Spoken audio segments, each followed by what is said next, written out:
শেখ হাসিনার যে বিচারের ব্যাপারটা আমার মনে হয় যে নতুন কোনো নির্বাচন হওয়ার আগে হয়ে গেলেই ভালো।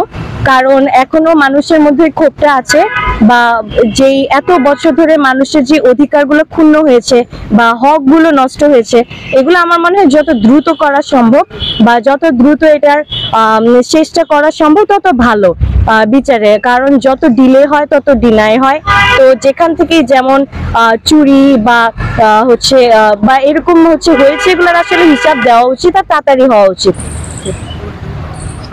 পরের কোশ্চেনটা হচ্ছে যে ডক্টর ইউনূসকে আপনারা কোথায় থাকছেন বা আচ্ছা, নির্বাচনের ব্যাপারটা পার্সোনালি ডক্টর ইউনূস যেহেতু এখন ঘোষণা দিয়েছেন যে ডিসেম্বর থেকে জুন জুলাইয়ের মধ্যে হতে পারে, তো এটা হলে ভালো।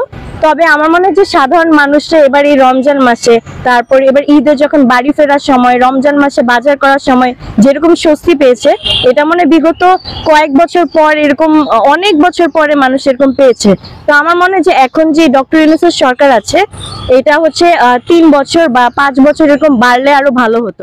অবশ্যই তার বিচার হওয়া উচিত আগে, কেননা এতগুলো গণহত্যা এবং গুম খুন সে করেছে, এর বিচার না হওয়া পর্যন্ত তার আগে নির্বাচন দেওয়াটা আমার মনে হয় না উচিত হবে।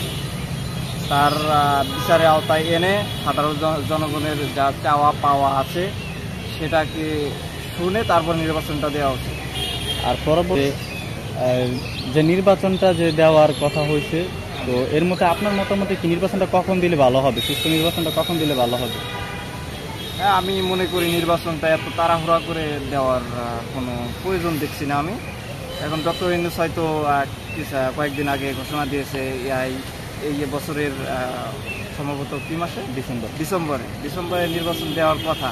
কিন্তু আমি মনে করি এত হুটহাট করে নির্বাচন না দেওয়াটাই ভালো, কেননা অনেক সংস্কারের প্রয়োজন আছে দেশে, এখনও অনেক এলোমেলো হয়ে আছে অনেক জায়গায়। আর তার থাকার যে ব্যাপারটা ডক্টর ইউনূসের, আমি মনে করি সে আরও কয়েক বছর থাকুক। এখনও তো দেশ ভালো ভালোই চলতেছে, সব কিছু ঠিকঠাক চলতেছে, আস্তে আস্তে দেশ সংস্কার হচ্ছে। এখন এত তাড়াতাড়ি করে নির্বাচন দিলে হয়তো বা ভালো কিছু নাও হতে পারে। সেজন্যে আমি আমার থেকে বলতেছি নির্বাচনটা একটু পরে দিলেই ভালো।